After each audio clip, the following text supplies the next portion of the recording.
Yo, can you hear me now? Sorry about that. I'm not sure why I did that. So we're gonna start over and I'm gonna let you guys know what's going on. So as you guys already know that I've covered some of the things that's happening in Gaza and some of the things that's happening in Sudan. And some of the things I mean the genocides, the famines, and just the overall human atrocities. Did a quick Google search and I came up with this article from Truthlytics. How many ongoing genocides there are in the world? And as of February 3rd, 2025, there are 20 ongoing genocides in the world. This is mind blowing. This is mind blowing. And just to give you some of the numbers and give you an idea, Tibet from 1953 to the present, 400,000 to 1.2 million human beings are lost. Sri Lanka, 1956 to the present, 154,000 to 253,000 human beings, human lives. North Korea prison camps from 1959 to present, their numbers are even unknown. Um, Papua New Guinea, 1962 to present, 100,000 to 500,000 human beings. Colombia, 1964 to present, 220,000 to 800,000 human lives. Hmong people in Southeast Asia, 1975 to present, 100,000 to 300,000. And this is probably the worst one I've read so far. And it is heartbreaking because it is literally in my neck of the woods, in the area of the world where I was born. In Tigray, Ethiopia, from 1990 to present, 2 to 6 million people are missing. That is the craziest thing I've ever heard in my life. 2 to 6 million people are missing, and over 2 million people are displaced. A discrepancy of four, and it says here a discrepancy of 4 million people is quite large. One might question the validity of the estimates like this. There are many things preventing accurate death tolls and missing tolls. Okay, so they're not completely sure about the numbers, but what is very important to note is that in Ethiopia, they definitely have the type of numbers that this could very well be possible. I mean, the Oromo tribe in Ethiopia alone are in the 44 millions. They are 44 million people, the Oromo people in Ethiopia.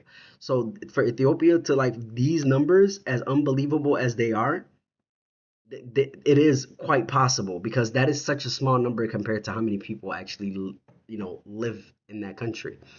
Afghanistan, 1996 to the present.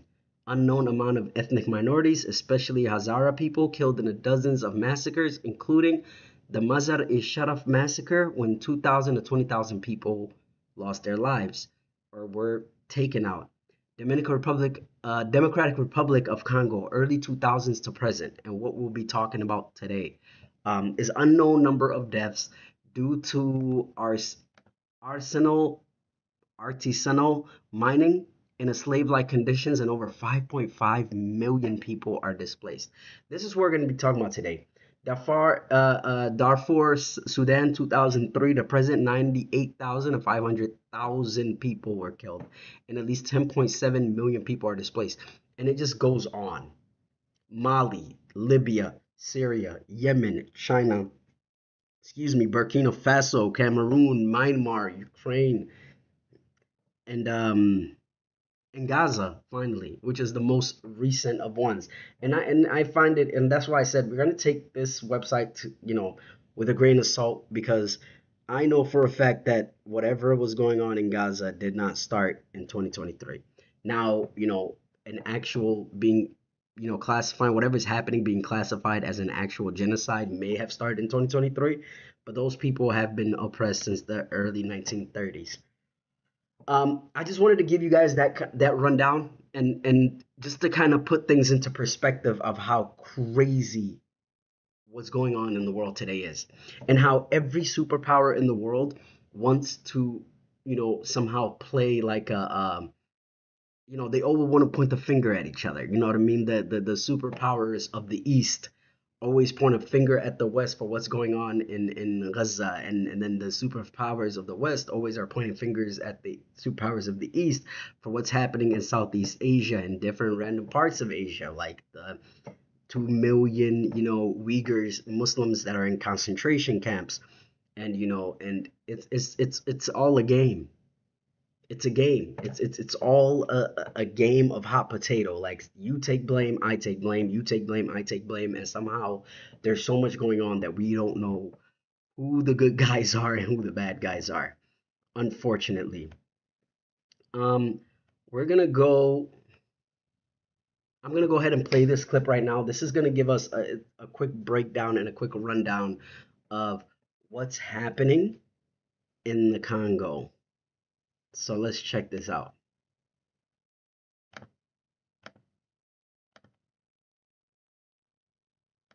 So this is going to give us a quick rundown of what's happening in the Congo. One of the longest running conflicts in the world. It's happening in the Democratic Republic of Congo, which is here.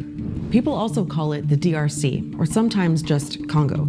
But don't confuse it with the Republic of Congo, which is another country next door. The DRC is huge, but we're going to focus on the east of the country, where fighting has been going on for almost 3 decades, involving dozens of armed groups. Neighboring countries like Uganda, Rwanda, and Burundi have got involved too. So it's always been super complicated, never as clear-cut as one side versus another. But one rivalry that's played out this whole time. It's actually kind of crazy that Rwanda is even involved in this. And you'll find out soon, like I found out, that Rwanda is not just only involved, but they play a huge part of what's happening in Congo right now.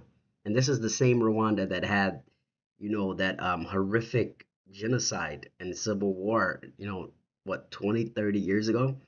It's insane. But we'll get back. Time has been between Congo and Rwanda, and that's a big part of what's happening now. At the start of 2025, a powerful rebel group called the M23 took over the cities of Goma and Bukavu, the capitals of North and South Kivu provinces. But the UN and others say the M23 is getting all kinds of support from Rwanda, and that Rwanda has about 3,000 to 4,000 troops on the ground in eastern DRC. Officially, Rwanda denies any involvement. Does Rwanda currently have any troops at all in eastern DRC? I don't know. You're the commander-in-chief. Yeah. This man is cold-blooded. This man is cold-blooded. Like you can see it in his eyes that he's cold-blooded. I have never heard nothing like that before in my life. They asked him, yo, are there any Rwandan troops in Congo right now? But he said, I don't know. He said, you're the president. He said, yeah, I don't know. It reminds me of that Dave Chappelle skit. I plead the fifth. This is crazy. It's just not funny, though. This is insane.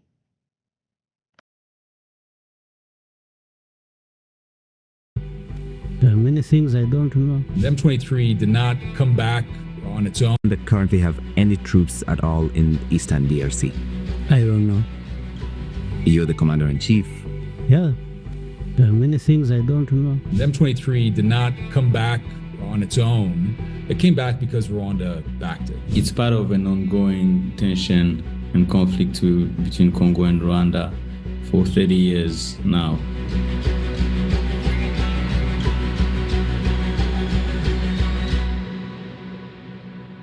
It all goes back to the 90s, or 1994 to be precise.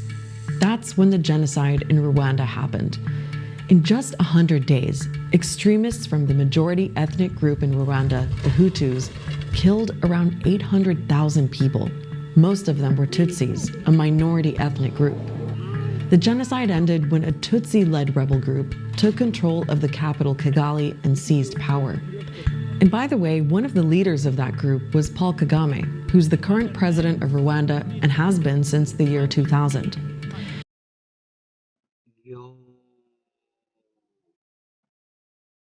So the Hutus killed 800,000 Tutsis in Rwanda, but Tutsis still ended up winning that war.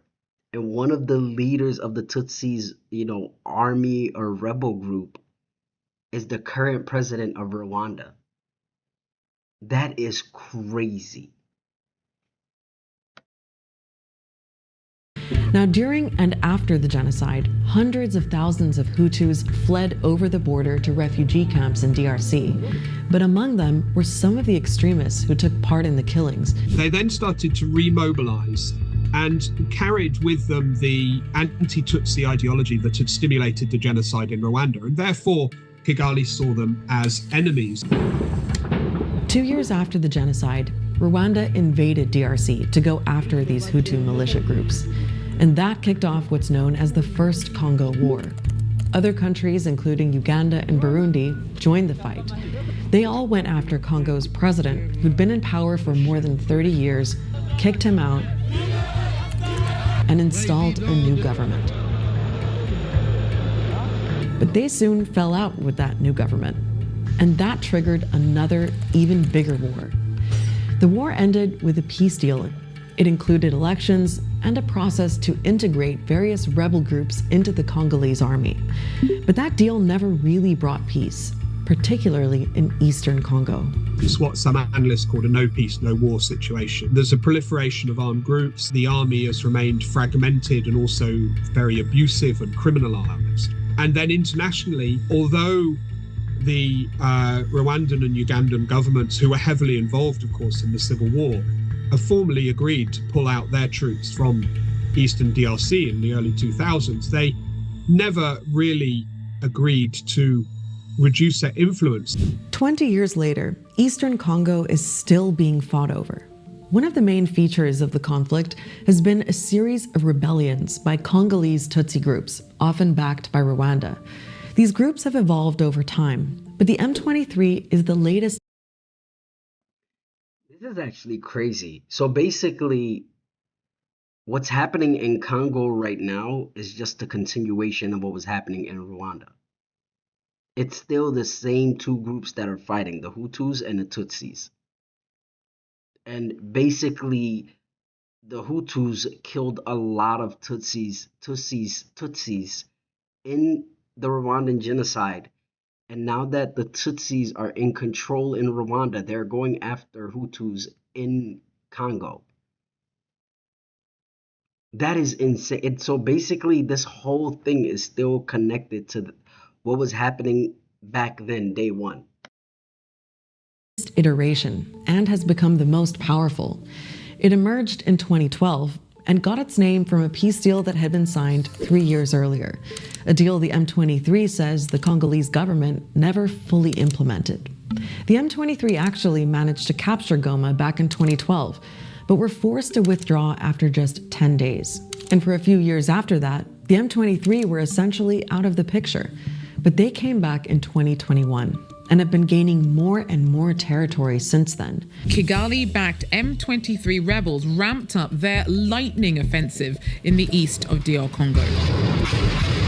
Imagine being able to build anything. The fact that this war can be allowed to continue this long, right? The fact that you have the same two groups that are still fighting till this day says a lot about, the leaders that we have in the world today. It says a lot about, how every country has their own self-interest, and that's what they're looking out for. Because I don't understand in what planet 800 people could be killed in one war, and, another war is allowed to transpire out of that. That is insane.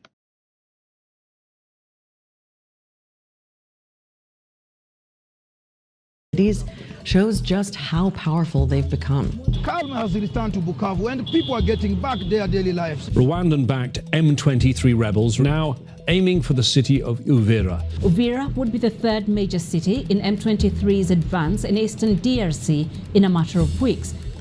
It's estimated that M23 has 6,000 fighters, but a lot of people say they couldn't have taken all this territory without Rwanda's help. That the M23 itself, from what we understand, is really dominated by the Rwandan army. For key battles, it's the Rwandan army that brings the firepower, that brings the coherence, the discipline, the organization, the resources with it. The M23 didn't have any of that.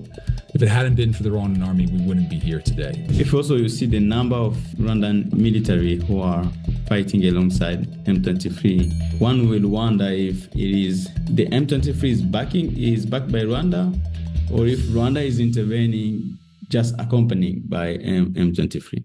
Now, what do the M23 and Rwanda want in Eastern Congo? Well, there's a lot going on here. There's what the different sides are saying, and also what experts are piecing together based on what's actually happening. So, for example, the M23 and Rwanda say they want to protect Tutsis who face discrimination and persecution in Congo for a long time. But that doesn't necessarily explain everything they're doing or have done. There is a history of persecution and discrimination against the Congolese Tutsi community in the Eastern Congo. It's very important to say that. And yet, there wasn't an increase in that discrimination or persecution in the days leading up to the M23 rebellion. It's not like they responded to an imminent threat. The M23 and Rwanda also... So basically, he's saying that, the Tutsis are literally just after get back. They just want their get back. They just want their lick back. Because he's trying to say that, and once again, I'm just going based off of what I'm learning here with you guys. He's saying basically there was no real threat to the Tutsis or the president, who is a Tutsi in Rwanda, at the time where they, launched this attack, this offensive in Congo. They're I guess it's deeper than just what's happening right now for that president and those people. And I mean, who am I to tell them, it shouldn't be? It's crazy. Say they're going after Hutu extremists. These are the groups we mentioned earlier that Rwanda first went after back in the 90s. There's one group in particular which comes up.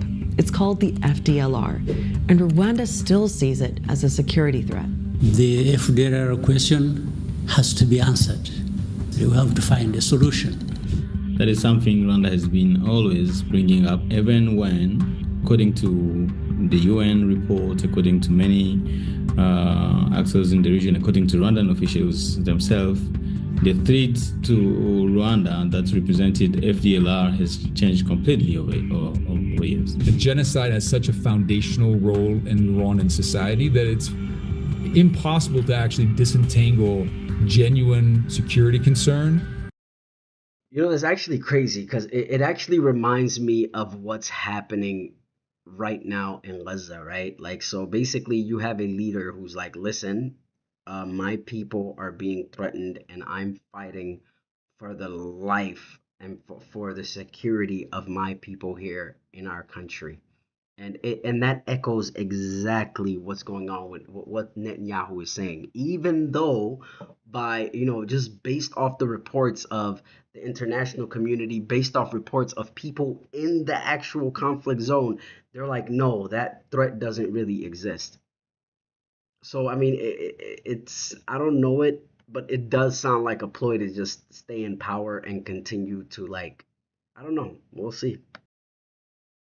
From manipulation and pretext. Another reason people talk about is natural resources, because this region has a lot of really valuable minerals that have always helped to fuel and fund the conflict there. It's minerals like gold, cobalt, and coltan, which is... Yeah, I knew we were getting there at some point, right? Like, it clearly wasn't just, a moral, some sort of threat that these people are facing against one another. There's always a fight about resources. There's always going to be a fight about resources, and this is the age-old story, right? And a African nation, quite literally, like at each other's throats, killing one another for minerals and for resources. And no matter which side mines these resources or minerals, it's never the people of that land that benefit from those minerals or resources, unfortunately. This is a common thing in all of Africa. And coltan, which is used to make all kinds of electronic devices. A recent report by UN experts said that the M23 had taken control of a mining area called Rubaya in 2024. It's got one of the biggest coltan mines in the region, which was earning the M23 around $800,000 a month last year. It said minerals were being exported via Rwanda. Last year, about $1.1 billion dollars of minerals were exported from Rwanda. That's a huge amount for such a small economy. And most of those minerals came from the Eastern Congo. Now, another question is whether the M23's ambitions may have grown, particularly off the back of all their recent military success. Because the M23 is also part of an alliance that seems to have political aims that go well beyond Eastern Congo. It's called the AFC, the acronym of its French name, which translates as Congo River Alliance. And the AFC is led by this guy, Corneille Nangaa, who's not Tutsi. He's the former head of Congo's Electoral Commission, but has become one of the main opponents of the president, Felix Tshisekedi. Nangaa says he wants the M23 to take the fight all the way to the capital and take control of the whole country. Our objective is Congo. We are fighting for Congo. We are not fighting for mineral. Tshisekedi regime has destroyed the army, has destroyed the national police. He has destroyed administration, and above all, he has destroyed justice. Now, President Tshisekedi says Congo's army is ready to defend every inch of territory, and his government has designated the M23 as a terrorist group. Une riposte vigoureuse et coordonnée contre ces terroristes et leurs parrains est en cours. But we're not really seeing signs of that on the ground. There are reports of Congolese soldiers surrendering and even fleeing to Rwanda. And Congo's army and government are notoriously weak. The Congolese army is a real mess, and it has been historically. It's been riven with factions that come from armed groups that have refused to be dissolved into the army, so they retain parallel command structures. This is Pod 5, the first. Yeah. It sounds like Rwanda is essentially just invading Congo for minerals. I mean, at least that's how this story is being spun by this, platform, Al Jazeera. And I know Al Jazeera is funded by the Qatari government. So it'll be interesting to see what part the Qatari government is also playing in that part of the world, because, they definitely have their hands in like different places out there as well. They definitely have their hands in Gaza, so I know that for sure. So it'll be interesting to see what they're doing out in Congo and Rwanda too, and how they're involved.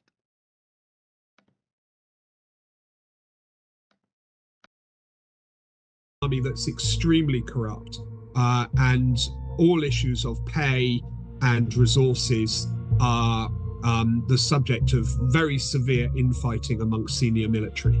Contrast that with the M23 in Rwanda, who've been rapidly taking and holding territory and setting up parallel administrations in those areas. Everywhere it goes, it's destroying administrative records, issuing birth certificates, setting up tax collection services and revenue services. It very much feels like this is a long-term occupation. So what about attempts to resolve this situation? Well, there have been a couple of regional peace initiatives going on, but neither have made much progress. Meanwhile, Congo's president has called for countries to blacklist Rwanda. The US has put sanctions on a Rwandan minister, and the UK has announced some measures, including pausing financial aid to Rwanda. The EU is talking about suspending their mineral trade, but have held off on sanctions for now. Since 2012, Rwanda has made itself very useful to. We gotta run that. We gotta run that back, bro. Ain't that interesting? Does that sound familiar? UK has announced some measures, including pausing financial aid to Rwanda. The EU is talking about suspending their mineral trade, but have held off on sanctions for now. So they're like, we might stop trading minerals that we know for a fact Rwanda is stealing from Congo and killing people over. We may or may not deal with that anymore. We're not quite sure. That's the EU. Since 2012, Rwanda has made itself very useful to a number of Western countries with whom it has a whole range of different ties, whether it's sponsoring football teams or, most importantly, Rwanda's peacekeeping operations in Central African Republic, and I think notably in Mozambique, where the Rwandan army is protecting a very important installation of the Total oil company. And I think these create a set of relationships with Western politicians, which means that Western politicians are very reluctant to challenge Kigali. Ultimately, unless you force these leaders, bring them to the table via means of international sanctions, international boycotts, close the money tap, we're not going to see this conflict ending unless you have. You know, I don't understand the point of sanctions when the very countries that you are expecting or you're telling to sanction, some of these players that are causing all these problems, they're directly benefiting from what these countries are doing. The EU is clearly benefiting from what Rwanda is doing because they have a minerals trade with Rwanda. The only problem is Rwanda's, economy, it's not sufficient enough to provide as much minerals and gold and resources that they're providing. This resource is clearly coming from somewhere else. But the EU continues to do business with them, just like I'm sure most of the Arabic world is continuing to do business with these people. It's like a spider web, and everything's so interconnected that it doesn't feel like there's anyone coming to save anyone. Some serious pressure being placed on the groups. And while this cycle of conflict goes on, driven by all sorts of motivations and competing interests, it is, unsurprisingly, civilians who are bearing the biggest cost. Thousands of people have been killed in the recent fighting, and hundreds of thousands have been displaced. Almost 1 million people were already living in camps around Goma. They'd fled there to escape other rounds of fighting over the years. But some of those camps have been attacked and destroyed, and the M23 have also ordered thousands of people to leave these camps. It's a critical issue here because you've got this. It sucks. I don't even know what more to say at this point. These are really people that have been displaced for 2 years, 3 years, and even more, now having to return back to their home villages. Basi hatuna maisha kwenye tunaenda, hatuwe kama tunaenda wapi, nyumba zishalunguziwa, walishabomola. Hivi kulipa tuko nauzisha saa vile kabashe, nayo ni yenyewe tulikuwa na logotesha tu. Hapa hatuna na kitu. Tuko narudia na kwetu tuko narudia, hatuna hako kitu, hatukulimaka. For decades, the conflict in Eastern... It's so disgusting, bro. It's the same story in every corner of the earth. The people that already have the least, the people that already are struggling to day by day to feed themselves, to feed their children, to clothe their children, those are the people that ultimately suffer more. And these people who are trading these resources and they're making money off of it, they're somewhere, enjoying life because no one is going to hold them accountable. EU can can deny the whole thing and just say, well, we're doing businesses with Rwanda and there's no real evidence while the war, and that's one of their excuses that they love to use. Well, while the conflict is going on, there's no real way to know the numbers and to know the details of what's really happening. So the EU has plausible deniability for as long as this conflict continues. The EU and other nations and other powers like them have plausible deniability. You can't prove anything because the fighting is still going on. Are you going to go in there and count bodies? Are you going to go in there and account for where each and every resource is coming from? And so the cycle continues. DRC has also been characterized by some of the worst atrocities imaginable. Some of the commanders have actually been found guilty of war crimes at the International Criminal Court in The Hague. And this pattern of violence is still playing out. Human Rights Watch says that in recent fighting, both sides have killed and raped camp residents, interfered with aid delivery, and committed other abuses. UNICEF says children are also being targeted with rape, and at levels surpassing anything they've seen in recent years.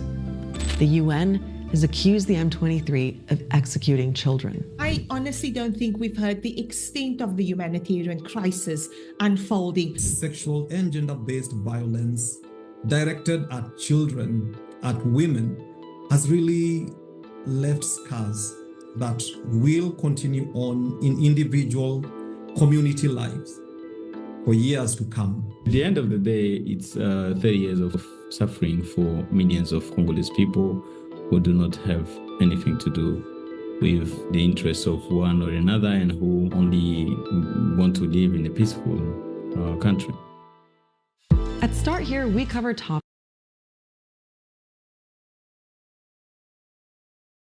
That's just tough. Like, the worst part of these conflicts, is that we get so, we're so distracted by the sheer number of people who are losing their lives.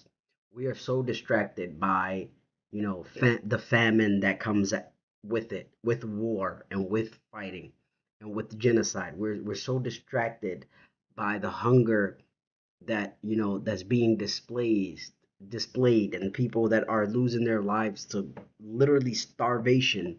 We're so distracted by that we miss a lot of the other crimes that are occurring. It's not until, 5, 10, 15, 20 years later that we discover the full extent of these people's crimes. How many children were abused? How many women were abused? I told you guys in my last stream that, like, I remember seeing a video about a woman, a Uyghur woman in China, and she called a sheikh on live. He was on live, and she called in to ask him a question. She was like, "Hey, like, what's the ruling in Islam of taking your own, ending yourself, And he's like, "Why would you ask that?" And she's like, "Listen, I'm Uyghur. I live in a concentration camp. And every single day I am abused by numerous Chinese soldiers. Every single day." She said, I want to know what the religion says about me being able to, like, just, check out.